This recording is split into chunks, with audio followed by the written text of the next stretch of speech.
the air crackles with stories. In Africa, we say our ancestors whisper on the wind. These whispers, these tales, are more than just stories. They are lessons, warnings, and glimpses into the very soul of our land.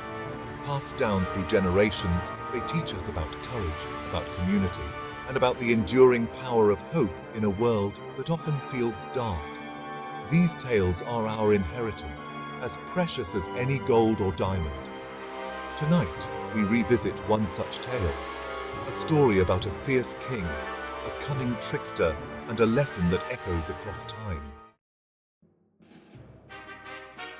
Deep in the heart of the savannah lived a prideful lion. His name was Aslan, and his roar shook the very ground on which he walked. Aslan was the undisputed king, feared by all who crossed his path.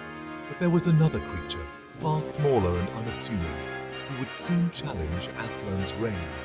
His name was Ben, a rabbit known throughout the land for his nimble mind and even nimbler tongue. Ben was no ordinary rabbit. He was a master of riddles, a weaver of words, and a creature of cunning unmatched in the animal kingdom. While Aslan ruled through fear, Ben understood the power of wit, a weapon mightier than any claw or tooth. The African sun beat down on the parched earth. Animals gathered around a watering hole shaded by a giant baobab tree, its ancient branches reaching towards the sky like gnarled fingers. This was their sanctuary, a place of peace in a land ruled by the lion's roar. But fear hung heavy in the air. Aslan, with his fiery mane and piercing gaze, stalked the perimeter. His presence cast a long shadow, silencing the usual chatter and laughter. The animals drank quickly, their eyes darting nervously, for they knew the wrath of the king. Section 4. A Reign of Terror. Aslan had grown greedy.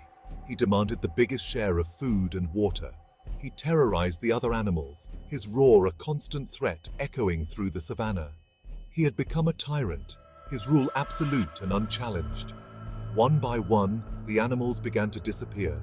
Driven away by fear, they sought refuge in the farthest corners of the land. The once vibrant watering hole fell silent, a testament to Aslan's reign of terror. Section 5. Outsmarting the king. Ben, however, refused to be ruled by fear. He had a plan, a dangerous gamble that could either save his fellow creatures or spell their doom. Approaching Aslan, he bowed low to the ground, his voice trembling with feigned fear. "Oh, great Aslan," he squeaked. "Your reputation precedes you. Your strength is spoken of with awe throughout the land. But a terrible rumor has reached my ears, and I fear for your safety." Intrigued, Aslan narrowed his eyes. "Speak, rabbit. What rumor could possibly threaten one as mighty as I?" Section 6. The Triumph of Wit. Ben wove a tale of a monstrous creature, larger and fiercer than any lion.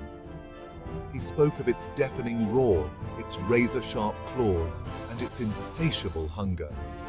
Aslan, fueled by pride and rage, fell for Ben's ruse. He charged towards the watering hole, ready to face this supposed challenger. There, in the still water, he saw his reflection. Mistaking it for the monstrous creature, he roared and lunged, only to find himself tumbling headfirst into the depths. Section 7. Echoes in the Wind. Aslan, soaked and humiliated, emerged from the water, his pride wounded. He had been outsmarted by a creature he considered insignificant. Ben had used his wit to defeat brute force, a lesson that resonated throughout the savannah.